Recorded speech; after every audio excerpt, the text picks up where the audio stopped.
When you think about businesses that are selling through the roof, like Aloe or Allbirds, sure, you think about a great product, a cool brand, and great marketing. But an often overlooked secret is actually the businesses behind the business, making selling, and for shoppers, buying, simple. For millions of businesses, that business is Shopify. Nobody does online business better than Shopify. It's home of Shop Pay, the #1 checkout in the world. You can use it to boost conversions up to 50%, meaning way less carts going abandoned and way more sales going through to checkout. Sign up for your $1 per month trial period at shopify.com/income, all lowercase. Go to shopify.com/income to upgrade your selling today. That's shopify.com/income. Ah, Smart Water. Pure, crisp taste. That's really good water. It's the kind of water that says, I have my life together. I do feel more sophisticated. Smart Water. For those with a taste for taste. Grab yours today. Hi, I'm T2 and I support GenXGrownUp through Patreon because they're super gentle to my wires and boards. I think you should too. Go to patreon.com/GenXGrownUp.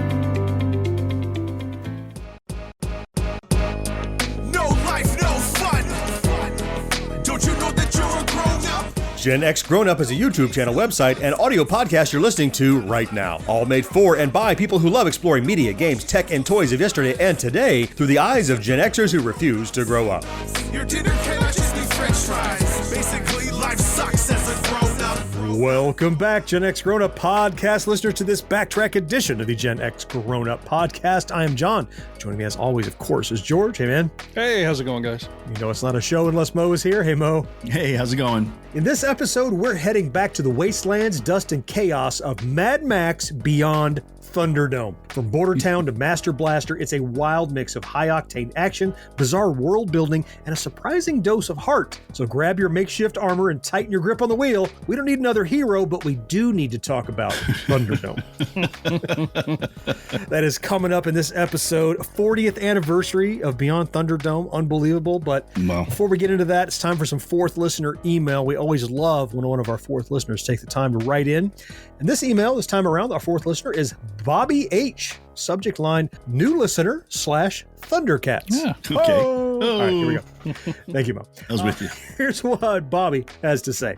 Hey, guys, been listening to the podcast for a couple of months now. I'm not doing the entire back catalog yet, but I started with January of this year, so I can catch up pretty quick and be on the same time frame as you. Cool. Okay. Anyway, I just finished the episode on the Thundercats, and I had to chime in. Full disclosure, I didn't quite make the cut to be considered a Gen Xer, so I was a kid in the 80s when Thundercats was still at its peak. I never saw the first episode back then, so I never really understood that Lion-O was really a child on the inside. Because he got older through the course of the trip or whatever, right? Right. I just thought he was kind of a jerk. Yeah. Yeah, it was. I can see that. Yeah. As such, my favorite was and still is Tigra. Well, yeah. Yeah. Now that I know that was the premise, I can sympathize with Lion-O way more, but I never once saw that first episode till it was available on DVD decades later. Maybe because they were naked at the beginning? That's what we pointed out back then. I can see politicians in the 80s tearing that apart. Yeah, possibly. Thanks for all you guys do, and I look forward to being caught up soon. All the best, Bobby H. Oh, very cool. Nice. Thank you, Bobby. Appreciate that you like that. Yeah, it was a fun backtrack. I enjoyed going back and watching some of those again that I hadn't watched in a long time. So happy you enjoyed the episode. Listen, if you'd like your email featured here on the show, it's drop dead easy. All you have to do is fire off an email to podcast@genxgrownup.com. We'll read every single one, and most of them, like Bobby's, will eventually make this show. Okay. With that good business in the rearview mirror, it's time to head to the wastelands with Mad Max Beyond Thunderdome right after this. Get lost in the acoustic brilliance of 3D audio that surrounds you. Feel the embrace of the massage seats that adapt to your every move. Experience the warmth of a vehicle that welcomes you as you approach. We could tell you what makes a Lincoln SUV so extraordinary, but don't take our word for it. Take it on a test drive at the Lincoln Summer Invitation with exclusive offers on now, only at your local Lincoln retailer. You're listening to Gen X Grown Up. But if you have a friend who's not yet listening, why not? Tell them about us. They'll thank you later.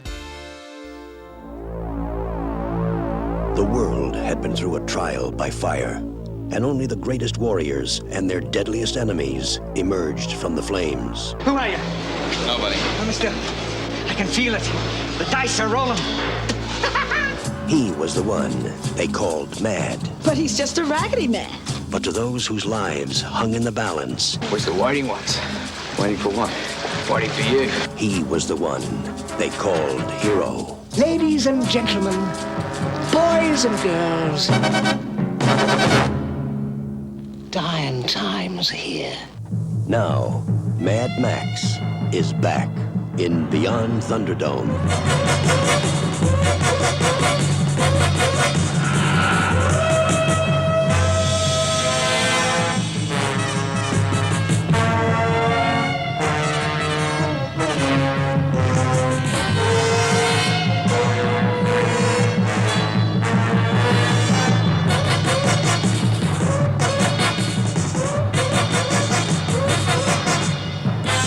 Mel Gibson, Tina Turner, Mad Max, Beyond Thunderdome. Released all the way back in July 1985, Mad Max Beyond Thunderdome. So this is the 40th anniversary. It's hard to believe. Yeah. When I go back and watch this film again, I'm like, wow, it doesn't feel as old, and probably because it's kind of so gritty and grungy, and it doesn't really live in the 80s either. It's kind of this a movie out of time, which I'm sure we'll talk about a lot of this. Now, this was the third film in the series. It was called Mad Max, and I guess Mad Max 2. In some parts of the world, this was just called Mad Max 3. Yep. But yeah, I mean, depending upon where you're at. In America, all three films had different names. Right. Mm-hmm. Right. Yeah. We had Mad Max, Road Warrior, and then Beyond. Oh, that's right. Road Warrior. The Road Warrior. That's Yeah. right. In fact, the second one, too. you didn't even know what you just saw. The Road Warrior. They didn't even say like Mad Max or was even talked about. Well, because the original Mad Max didn't get a theatrical release in the U.S. originally. Yeah. So there's no IP to ride on. The Road Warrior was the first film for most Americans. Mm-hmm. Oh, yeah. It kind of reminds me of Rocky. I'm not Rocky. I'm thinking of Sylvester Stallone. First Blood wasn't called Rambo, but then later it went back. Now they call it Rambo First Blood. They like retconned it. Mm-hmm. Yeah. And what Raiders too? Like initially that was Raiders of the Lost Ark, and now that's Indiana Jones : So just how the franchise changes over time. Yeah. But it is the third film in this series. Many more have come. We'll talk about that later. Before we get into talking about the film, periodically when we'll do films like these, I like to start by getting kind of a feel of the room. What is your familiarity with Thunderdome, with this third film? I'm going to start with you, George. What's your relationship to this film? How well do you know it? What do you remember of it offhand? I mean, I'm pretty familiar with it. I watched it during its release in theaters, and I'll talk about that a little bit later in the podcast. Mm-hmm. I've watched the movie at least once, maybe twice a year, every year since. Wow. Mad Max is one of my favorite franchises. I've watched I usually watch all three at this point. And really? Okay. Now that we've got the modern stuff, which we'll talk about in the legacy section, I'm trying to decide if I want to include them in that cycle or not, because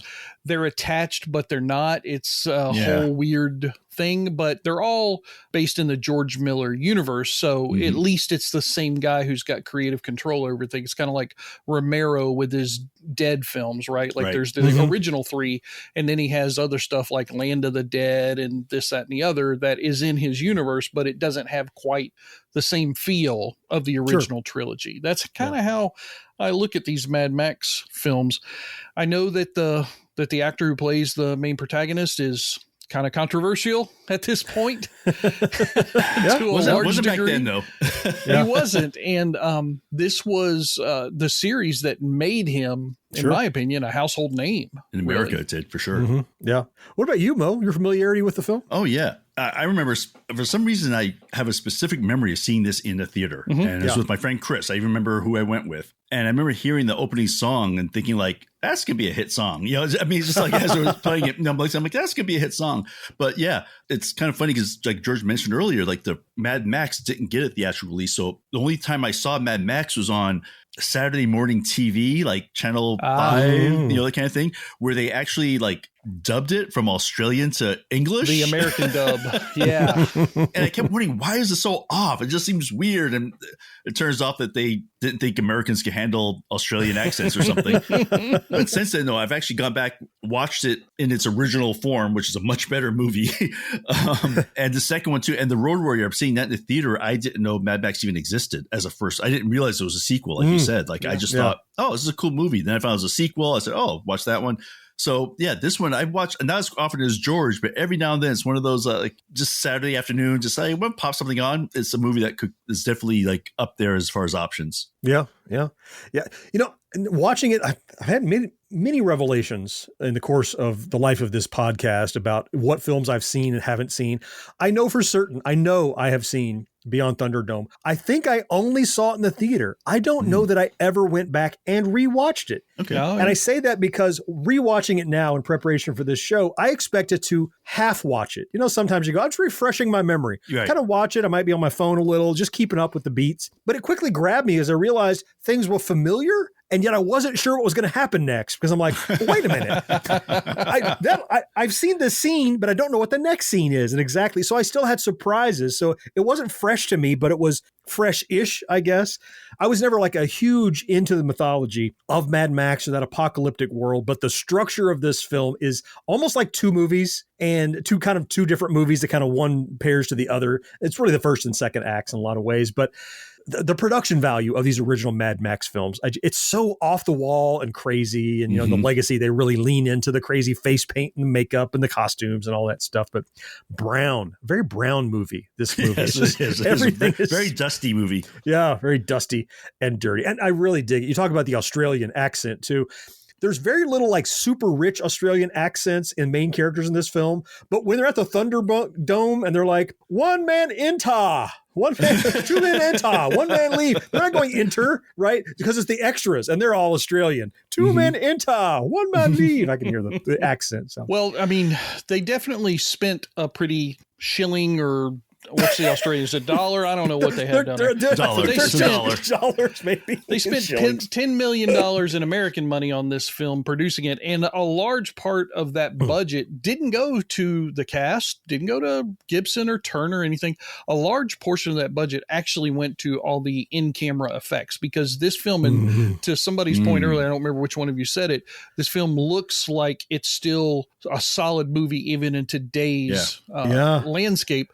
Yeah. It's because everything was done in camera. There's no CGI here. Right. Those are real practical car crashes. Those are real people driving and flipping and everything. And it's one of the, not last films, but it's close to the end of that era of doing real stunt work in front of the camera. And you can see it. You can feel it. A lot of people can get hurt.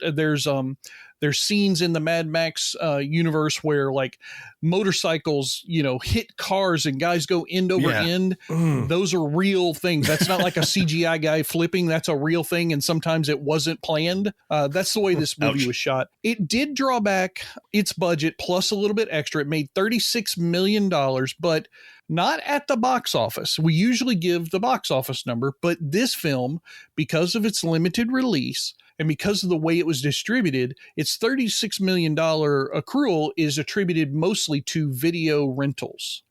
Okay. So that's kind of why it became a little bit of a cult classic. Now, it's not that it didn't get a release. It did get a release in the theaters, and Tina Turner behind it, of course, brought a lot of popularity with the music and everything. Oh, she was huge. Yeah. This was right when she was in the middle of her Tiny Dancer comeback era, right? So I think that her star power added to the box office, but they just didn't keep it in the theater as long as they did other films from that era. Odd. And $10 million, no small fee. That was the most expensive Australian film when it was shot. Wow. Yeah. That's crazy. 10 million. Yeah. Wow. That doesn't sound like anything these days. I know, movies having like just 250 million, $250 million budgets, right. But yeah. Still solid return, even though most of it was home video. That's impressive. Yeah. And actually found out that this was the first Mad Max movie without its producer, Byron Kennedy, who Miller had worked with doing both of the other movies and actually worked on quite a few projects with. He was killed, unfortunately, in a helicopter crash of all things back in 83. And Miller was actually hesitant to even make another movie without him. You know, I mean, that's how close their collaboration was on this. But he said that there was just some sort of, he felt like doing this, though, would help him kind of get past it, you know, help him get past that relationship and just kind of be able to move on with his career. Because like I said, that guy was very, very important to him. Yeah, well, because you think about the timing. The film came out in 85. Yeah. It was shot in 84. Yeah. His friend had just died That's in fresh. 83. And he had worked very closely with Byron Kennedy. They were real tight. So. You know, I didn't know that the staffing on there, but there's a, is it still called a title card when it's at the end? At the end of the movie, it comes up, white text on black says for Byron. Yeah. And now I have context. I know what that is. That's the producer that worked on the previous films with him. I'll be damned. Oh. Yeah. But again, George Miller, I mean, which is kind of funny. If you look at his film career, it is, he made Babe, the one with the pig. Yeah. That's one of his movies, you know, Witches of Eastwick is one of his movies. Really? Yeah. It's just, he has such a weird, Happy Feet is one of the movies he directed. Damn. And that's the same guy for a director who did these movies. And I guess it shows that, I mean, he is a very versatile director. I mean, clearly, because he's able to pull off just a wide variety of dramas, action, animation, kids. I mean, he seems like he's able to do it all. And also he co-directed the film with George Ogilvy. I'm hoping I'm not butchering that poor person's name. Ogilvy. I'm sorry. Ogilvy. Like Ogilvy from the Bad News Bears, that guy. Oh, thank you. See, I need context. Thank you, there George. We go. I will never mnemonic forget device. that ever again. But yeah, that's who co-directed. But again, it was definitely George Miller's movie, though, because you can see his fingerprints on it, all over it. Yeah. I mean, I think the biggest thing about the Mad Max films, even the modern ones to an extent, the thing that lends the most to those movies is, or the exterior locations, right? Everything is shot in Australia. It's all real world places. And in this film, they had a couple of primary places. So there was a mining town named Coober Pedy that they shot most of the Bartertown stuff in, right? Well, actually, no, sorry. That was where a lot of the exterior stuff. Bartertown was at the Bricks Works at Homebush Bay, near the Sydney western suburb area, apparently. So if you look at all of these films from the Mad Max franchise, they're all, John, you said brown, right? Their color palette is not a wide range, except for a couple of scenes here and there with the tribe, right? The tribe of children has some nice green and water and whatnot, because it's supposed to be detached from the rest of the story. They're isolated.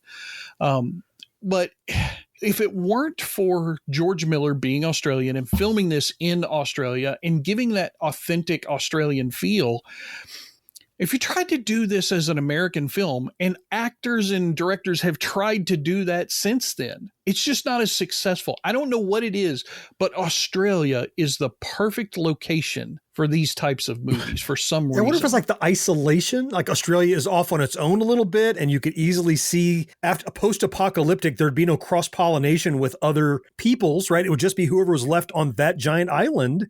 Yeah, it really gets my mind reeling knowing that, I guess I knew in the back of my head it was Australia, but I never thought about how the fact that this is, first of all, that anybody nuked Australia. What did they do to you? But the fact that after the apocalypse, it's just the people who live there and they can't go anywhere else. They're just stuck here. There's no planes flying around. I mean, there's, little biplanes, but there's no jets going across the water. There's no ships taking anybody anywhere. You live here and this is what you have. And you get to see these kids like try to keep the culture alive, which everybody else is just trying to live and they're trying to keep the memory of everything alive. It's really remarkable. I mean, Australia, it's like 90-something% desert.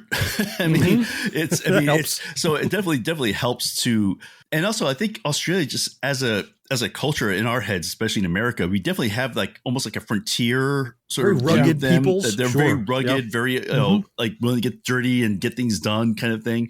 And again, like you said, all those things like just really lend itself to the movie and to the atmosphere. Yeah.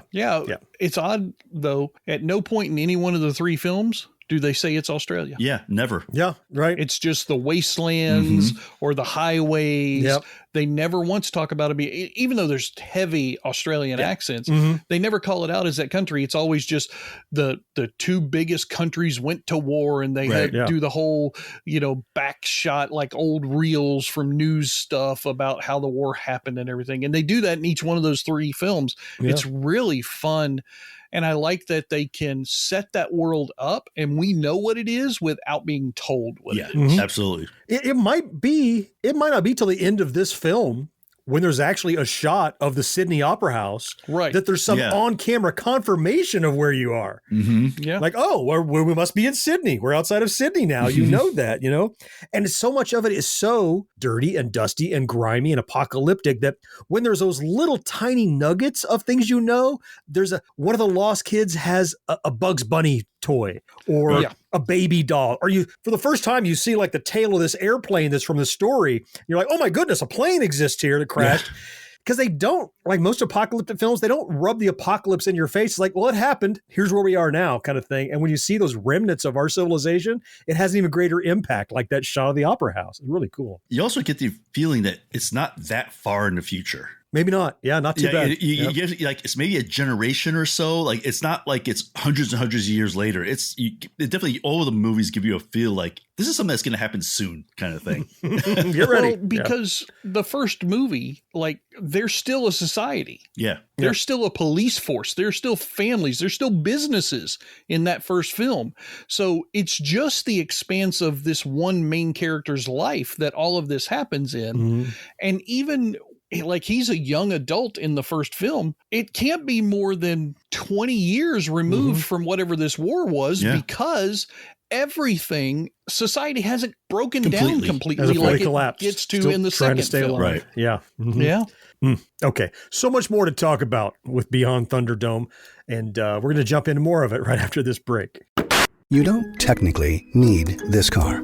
You say that out loud to yourself. You say, I have no space. You say, I'm just looking. Then you click. Then you zoom in on photo number 87 and whisper, oh no. Then you text a friend, the one who always enables you. You say to yourself, this is the last one, knowing it is not. You don't need this car. But maybe, just maybe, this car needs you. Bring a trailer. It's never just a car. You're tuned into Auto Intelligence, live from Auto Trader, where data, tools, and your preferences sync to make your car shopping smooth. They're searching inventory. Oh, yeah. They find what you need. They're gonna find it. You can make a budget for your wallet to help you succeed. Pricing's precise and true. So true. It's smarter car shopping. Ooh. Just for you. Oh, it's just for you. Ooh. Find your next ride at autotrader.com. Powered by Auto Intelligence. Be sure to subscribe to or follow GenXGrownUp wherever you listen. And while you're there, rate and review the show too. It helps more than you know. Mel Gibson is Mad Max. They will worship him. Who do you think I am? She will challenge him. And I say that this man has broken the law. And this is his greatest adventure. Mel Gibson, Tina Turner, Mad Max, Beyond Thunderdome. Now showing at Greater Union's Forum and selected cinemas. Check newspapers for details. Well, like we do on these podcasts, we talk about movies, and we have to talk about the talent, right? And this movie had some pretty big powerhouse names for its time. Yeah, well, the star who we've already kind of alluded to and talked around him a little bit is Mel Gibson, who in later years, he's become a questionable figure. It happens so often. You learn about somebody's personal life and their own preferences, their own ideology, and it kind of tarnishes their history. But we didn't have that problem in 85. Mel Gibson was a box office superstar, was becoming one, certainly, was starting to become one at this point. As you said, George, this is the franchise that started to really put him in the public eye. And a lot of people think he's from Australia, but I learned it's a common misconception. Yeah. He's actually was born in the States, but I think his parents moved him and their family to Australia when he was little, which makes it all the more odd that they dubbed the original Road Warrior into American because he was basically doing an Australian accent. So they overdub him back to his native language. I think he probably had developed an Australian accent at that point because he was there from such a young childhood. Was that it? Okay. If you hear him talk, I don't think he's affecting that accent. I think he just has picked up on it.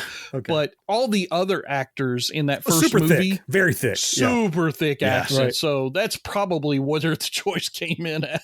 Yeah, and whatever you think about, it's one of those things in my mind. I always try to separate the art from the artist. We know, we know his predilections and leanings and feelings he has about particular groups of people. But in the 80s, he was a presence on the screen. Oh, he was Lethal Weapon, all that stuff. Oh my clearly God, he was becoming huge. an action star. And he has that kind of charisma that there's something about his presence and how he interacts with other folks. And in this, he gets to work a lot of range. He gets to be the badass.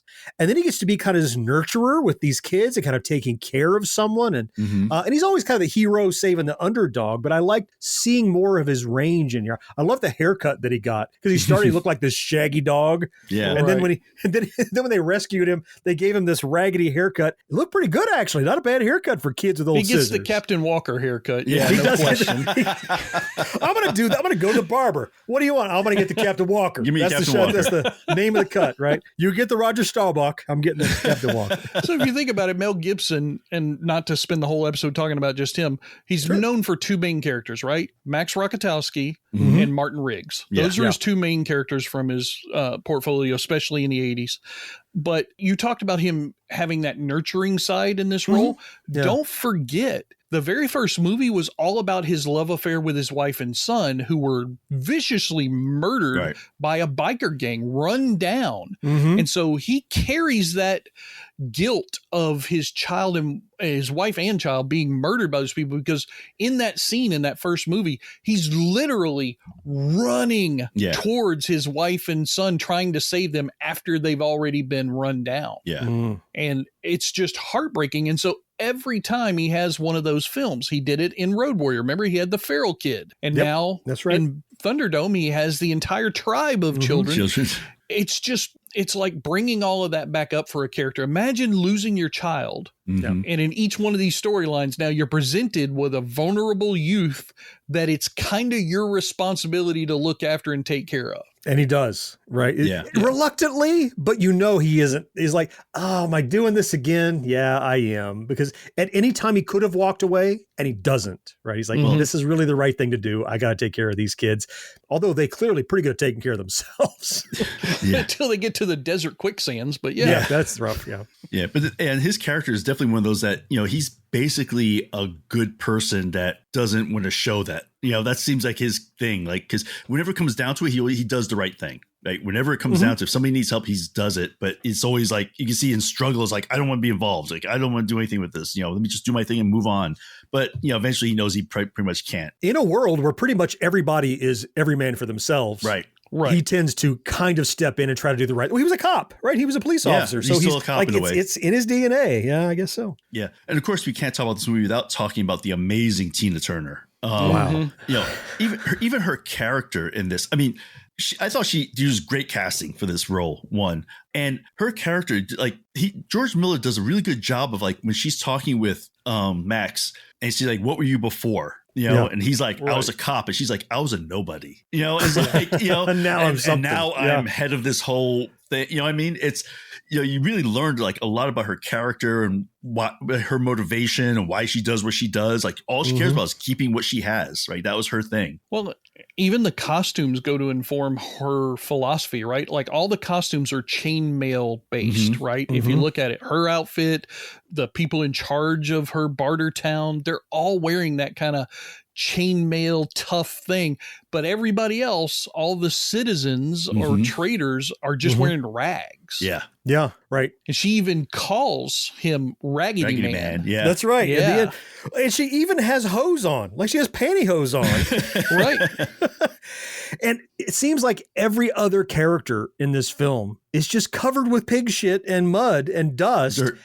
And dust, she is able to have this life she's created for herself, running this town, reluctantly co-running it with Master Blaster. We'll talk about it in a second. But yeah, who run Bartertown? I love that. It's one of my favorite scenes. But yeah, she's not the most riveting actress I've ever seen. But in this role, she does a very good job of taking what skills she has as a performer and channeling into this woman who was nothing, and now she is something, and really working to try to preserve that and maintain control. I think Miller protects her real well in this as well. Certainly. I mean, he gives her like whole paragraphs to say, but he cuts it in a way that gives her an opportunity to say it slow and methodical. She doesn't have to rush through many, if any, of those speeches. And then they give her character a little bit of kind of subtle like elevation, even in the place where she lives. It's elevated above the pig shit. Right. It's up on stilts that you have to get on that crazy ass elevator that the big muscle twin guys with the thongs are roping people up and down with. I mean, she even has the blind Chinese guy playing saxophone for her in his little sumo wrestler outfit, whatever, you know. I mean, Tauntaun, play something sad. Yeah. I have a question. You guys know this film better than I do. So her character's name is Auntie Entity. Do they ever say her name is Entity? They call her Auntie all the time. No, just Auntie. No. Just Auntie. Yeah, Entity was paper only. Yeah. Really? Yeah, I never hear them say Mad Max's last name in this film. Maybe they said it in a previous one. Rockatansky or whatever his name is. They have that in the first film. Very first one is the only time, yeah. Yeah, as I was reading, what we were talking about in the show, I'm like, Auntie Entity? I never heard that. Did I miss it? It's just part of the backstory that fleshes it out. I just didn't catch it. Okay. All right. Well, that's not unusual for Miller. He did a lot of weird character naming. Case in point, the next one I wanted to talk about, Bruce Spence. Now, in this film, Bruce Spence plays Jedediah, who is the guy that flies the plane, that steals the camels from Max to begin with by at the beginning dropping himself. Yeah, at the very beginning. But in the previous film, Mad Max 2 or The Road Warrior, whichever you want to call it, he played the gyro captain, who was another character that Max came upon. And like, he had this thing where he had snakes wrapped around his little helicopter, and his people would try to siphon gas out of his helicopter. Snakes would kill him, and then he would eat the people. He was essentially a cannibal, surviving. And then, of course, Mad Max is faster than his snakes and, takes a snake away. And anyway, it's the same character and it's the same actor, but they're different names. Like, we never get his name in the second film. We get a name in this film, and now he has a son where we never knew where the wife came from at all. Right, little kid. Right, there's weird. Some allusions to him having the wife, because he did go off with the tribe, and there was the young nurse in the second film. Who's kind of liked him a little bit, Yeah, that he kind of was, and she was, but we don't know how that all worked out. It's just those little touches that Miller is very famous for in this series that get me. And Bruce Spence, I love him as an actor. He is just so much fun on film. This might save your life. It will.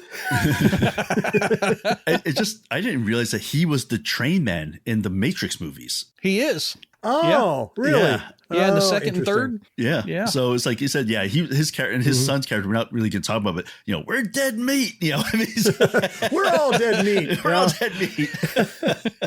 Well, this film brought us some amazing things that have persisted beyond this film. We'll talk about a little later. They include Bartertown, they include Thunderdome, and they include Master Blaster. What an interesting hybrid character. So Master, the character that you see and relate with, is a small person named Angelo Rosito as the Master.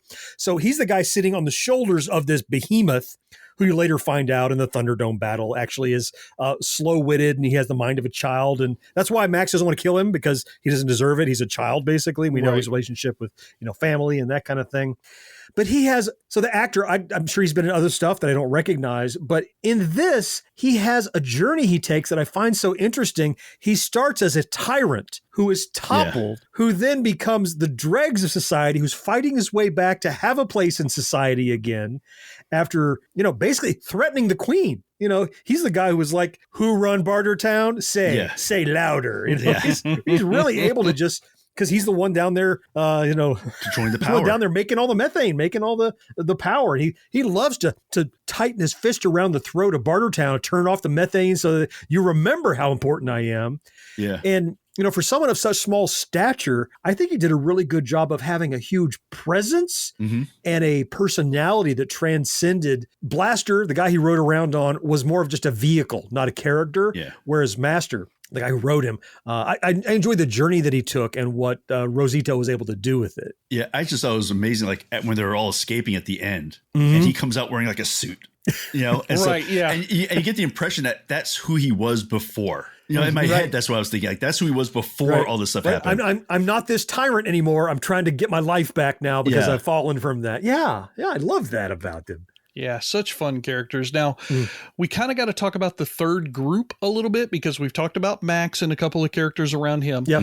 And we've talked about the Bartertown folks. But in truth, the tribe of children is So really cool. the third part of this story. And they're very important. And one of the most important characters is played by Helen Boudet. She plays Savannah Nix. Now, she is not the leader of the tribe who stays. She's the leader or becomes the de facto leader of the tribe who leaves, right? So they kind of make that differentiation in some of the written material later on because they're a group of the kids who don't follow her and that little small pocket of people to Bartertown with Max. The rest of them stay behind. She goes with them because she wants to do it on her own. She's very adventurous. Her character is really strong-willed. She gets into arguments with Max left, right, and center, of course, because it's almost like the father and the rebellious daughter kind of dynamic between the two of them. Yeah, a little bit. Yeah, good, solid character. I think she was essential to the plot because at that point, Max has been sent out to the desert on Gulag, you know, with the big puppet thing on his head and the horse chasing the little vial of water and whatnot. He was sent out to die, effectively. It's like exactly. Yeah. And he almost did. So he did, right?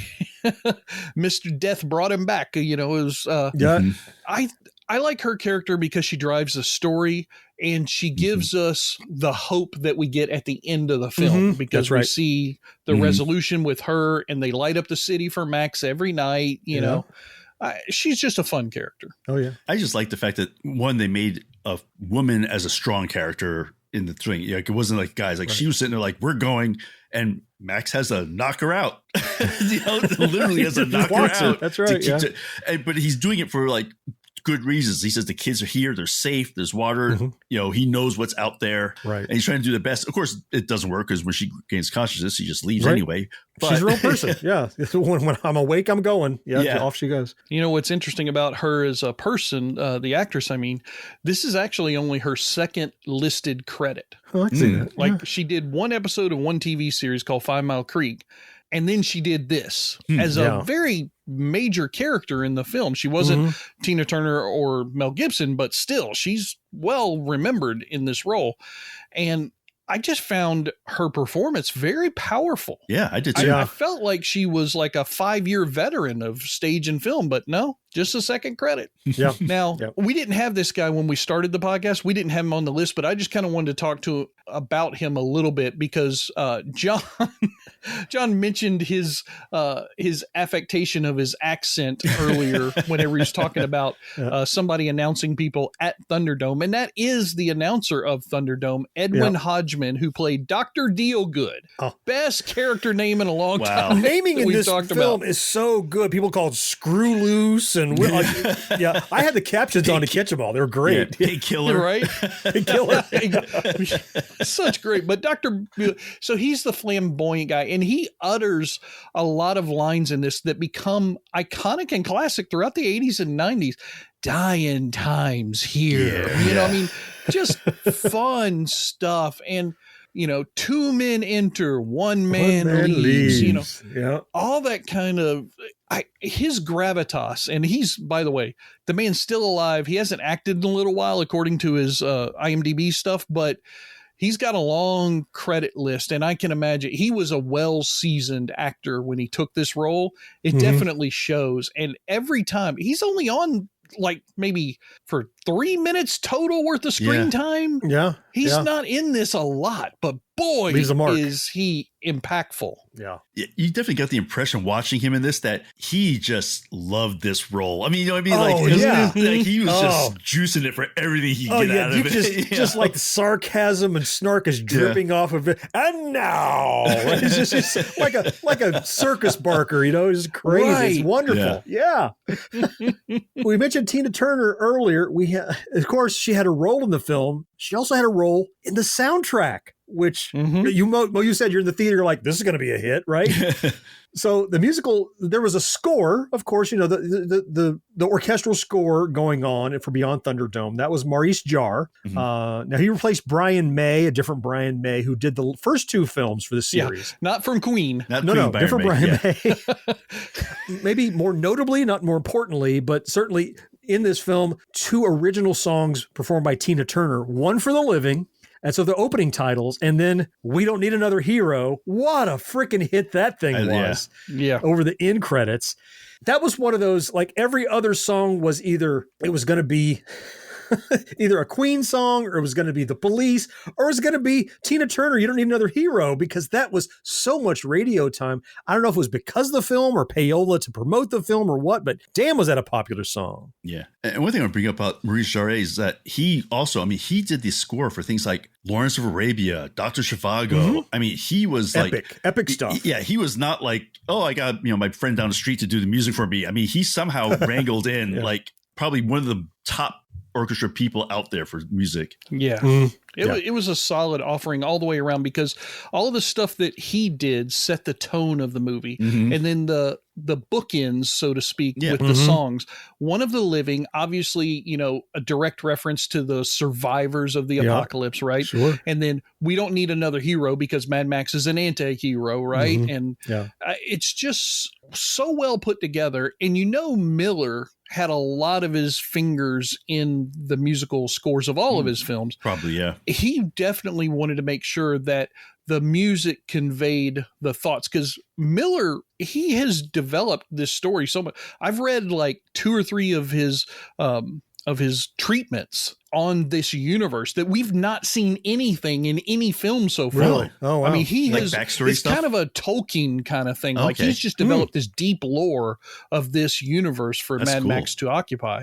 That's why we got the remake and the Furiosa stuff we're going to talk about a little bit later. And I get that feeling when I watch the film. I feel like I've missed 5 films when I watch these movies. Like there's a lot been going on that I don't know there's about. more to I just this got to hang on story. for dear life and figure out what this story's about.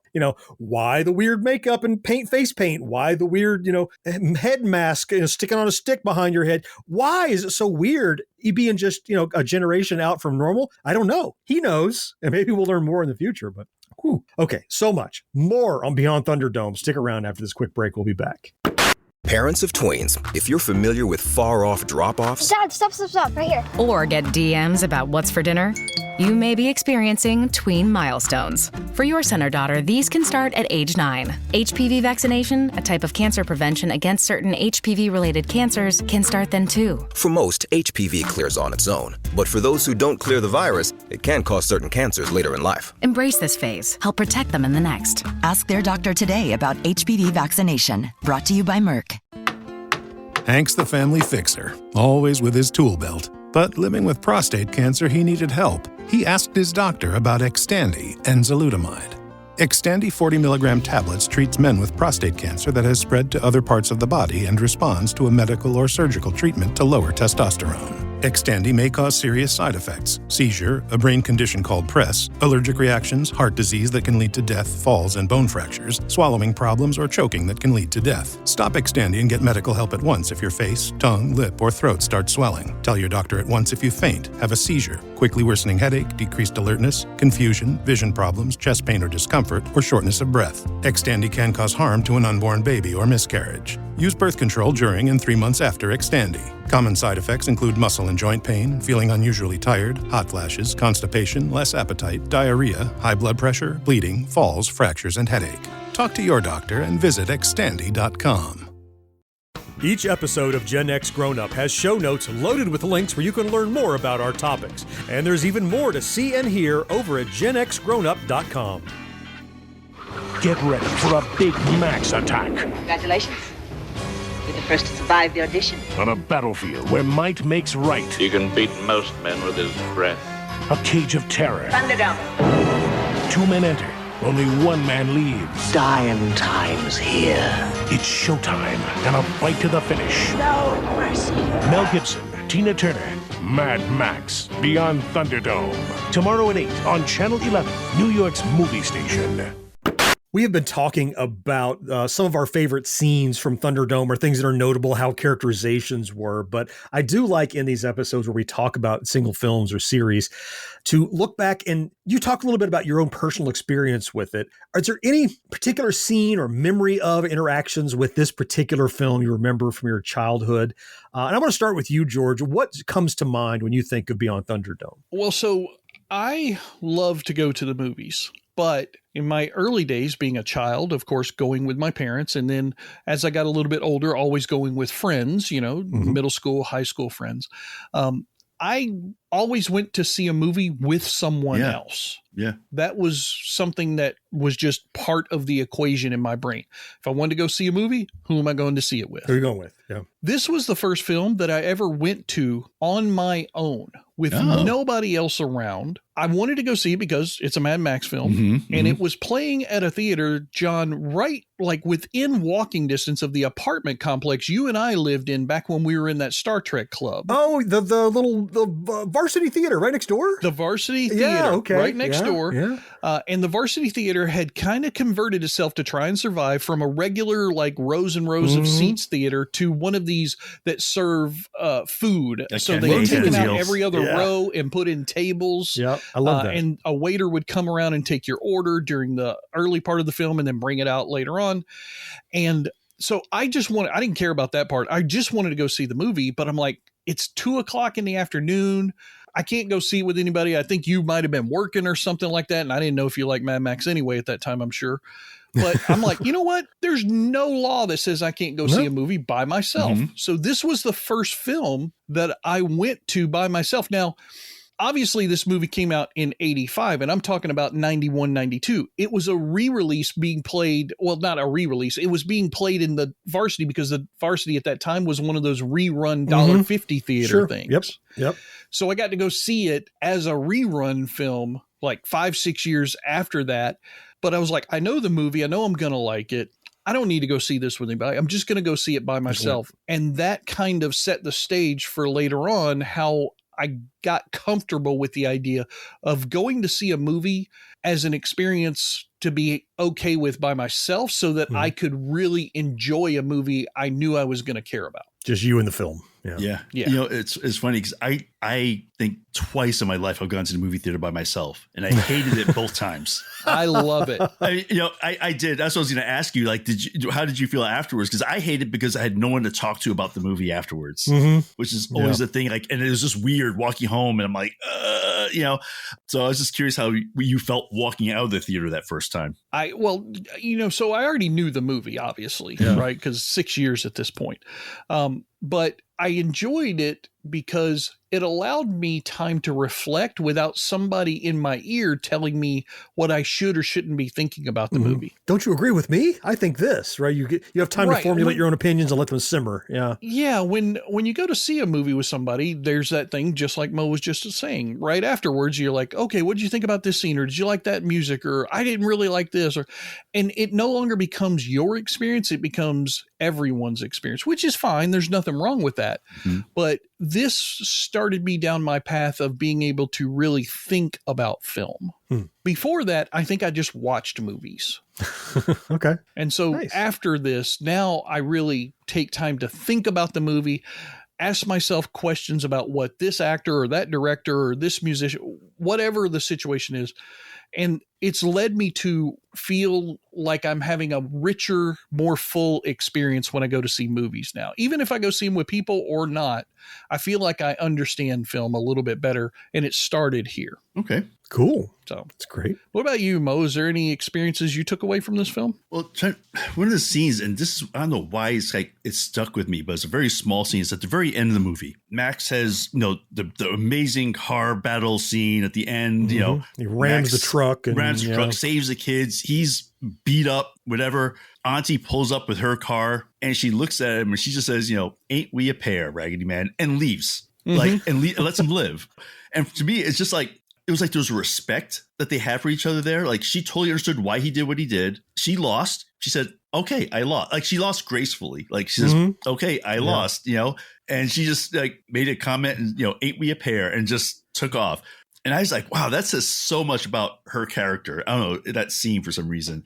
And it just stuck with me. Like, it's like, that was just a great line. And Max had effectively sacrificed himself so those kids could live. Yep. He fully well expected to be caught /killed /punished /whatever. Something. And he was just laying there waiting for it to happen, you know? So, and then she comes up on him and like, well, now, you know, the rubber's going to hit the road. It's almost like, oh, real recognize real. You are a warrior. You are worthy of, you know, you fought for what was right. And because she used to be nobody, seeing what he went through for someone else, probably a different layer of respect that other people in this world might not have had for him. Right. Because of she got what she got from this apocalypse. And now she sees someone else living their life in it and trying to make the best of it. And for other people too, which is that's something. Yeah. How about you, John? What was your scene? You know, I said at the beginning that I didn't remember the story beats, but I remembered there was stuff that I recognized. And as soon as we got to the Lost Tribe and the kids, I remembered, I got those little endorphin hits of like, oh, I remember this. And this when I put my phone down and pay attention. And it's when he wakes up, he has the haircut we talked about and everything. And now Savannah, the Savannah character, is doing the telling of the before time. I love so many things about the telling of the tale of Captain Walker. How this weird new broken English and new ways that words are being formed, or how like language has evolved a little bit, and how they explain you have to listen good because what you're hearing today ought to be telling to the newborn of tomorrow. And this little tribe of kids, I mean, some in their teens, but some are, you know, 10, 12, 5 years old, whatever. They are working to preserve society, the memory of what we lost, so that there's something to aspire back toward. When so many of the people and the characters and the places in this universe are just about, I need to survive to the next day and figure out how to do something for myself. These kids have made a little oasis for themselves, and they're remembering the society we lost through the myth of this character. I mean, real character, Captain Walker. And they were quick to attribute Mad Max as being that character, but it's just the telling. And again, we get that the recap of the telling when they're in the city and they're lighting the fires in the buildings for Max. And she's again telling the story of the telling and how we're doing it to remember. That just strikes me as something that is at once out of place and also incredibly appropriate for a movie like this about the apocalypse that I wasn't expecting to see. But as soon as I saw it again, I'm like, oh yeah, I remember this being my favorite part. It's just really cool to have the kids telling those stories and how they tell. It's really neat. The preservation of everything they lost, which I think is really cool. You definitely got that impression of like, basically it was all oral tradition, right? Yes. Like writing is not there anymore. So you have to, you tell stories and the stories get passed down. And that's how things get remembered, you know? So again, like you said, it was just kind of like it has kind of like an old, like a ancient feel to it in a way. Yeah. Makes me think of like the beginning of Amazing Stories where they talk about the oral tradition and telling stories around the campfire. This is those kids going back to that to keep everything alive. It's really great. Okay, stick around. We get right back. We're going to talk about the enduring legacy of this film and some of the things it's inspired in pop culture. You don't want to miss that. Empower. Tim collects bobbleheads. A lot of bobbleheads. Baseball bobbleheads. Race car bobbleheads. Little chihuahua bobbleheads. He's got an entire room strictly for bobbleheads. Does he need them? No. Is his wife mad about it? A little. But Tim works with Empower, and he got good at money, so he can be a little bad. Ooh, horse bobblehead. Classy, Tim. Empower. Invest well, live a little. Start today at empower.com. This podcast is brought to you by Carvana. Got a car to sell but no time to waste? Hop on to Carvana.com to get a real offer for your car in seconds. All you have to do is enter your license plate, answer a few quick questions, and if you accept the offer, Carvana will pay you as soon as you hand the keys over. They even offer same-day pickup in many cities. Save your time, score some cash, and sell your car the convenient way to Carvana. Pickup times vary. Fees may apply.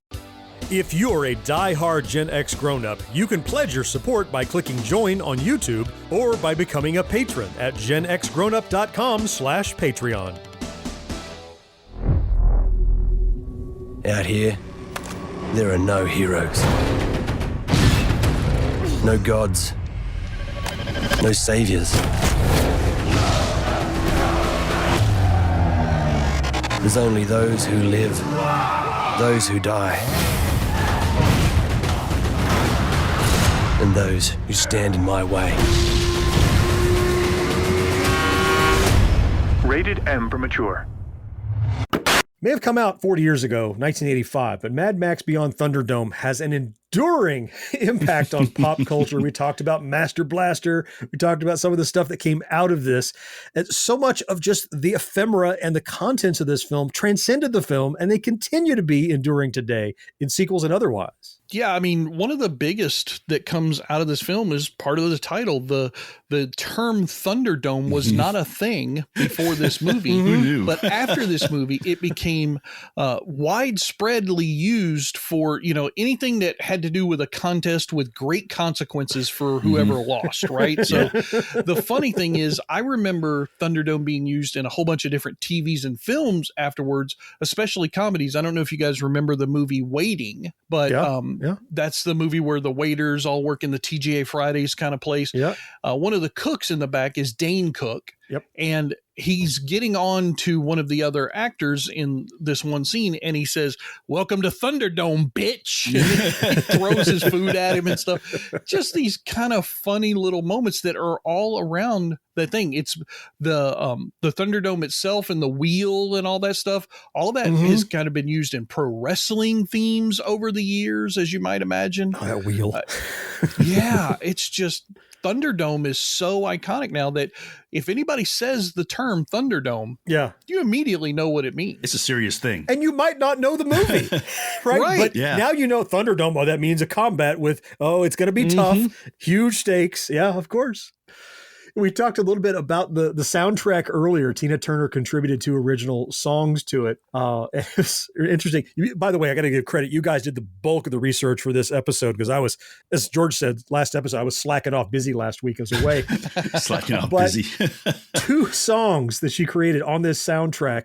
We Don't Need Another Hero, of course. So at the Golden Globes, it was nominated for Best Original Song. Didn't win, but look, Tina got her money. I think it was a great song, even though it didn't win. Whatever won that year must have been great. I didn't look it up because you guys did that for me. But the other song from the opening title, One of the Living, that was nominated for a Best Female Rock Vocal Performance for the Grammys and did win.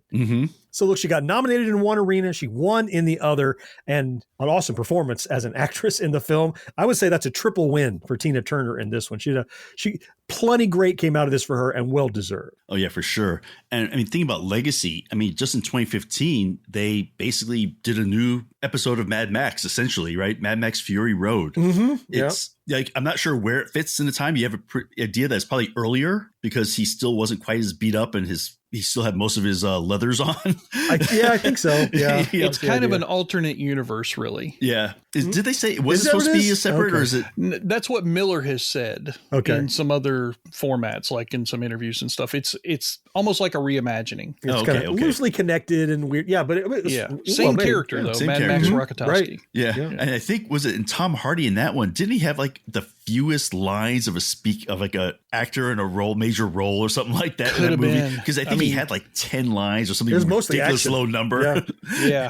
He was a man of few words. But also right at the same time, a video game that I didn't play, but I know a video game came out about the same time in 2015, kind of with the movie. Yeah. There was like 3 video game projects in the works at that time, but this is the only one that actually made it to market. And it didn't get great reviews or anything like that. The critical reception was meh. Yeah, but, I might go and try and find it on sale just now that I know about it after doing the research to see if it's worth it, because I do love the IP. So, well, with the history of video games made out of movies, it's kind of got the deck stacked against it. Not a lot of them are great. So sometimes they're more marketing than they are game, but you get what you get. Speaking of games, Mo, I know you're familiar with this one. Steve Jackson's Car Wars credits Mad Max as part of the inspiration, because I remember playing Car Wars and your long stretches of riding through the barren areas, and then you randomly encounter a car, you come upon this city, and you bolted extra parts on your car, very much in the scavenging kind of mindset that you see in Mad Max, where a car might be built out of God knows what.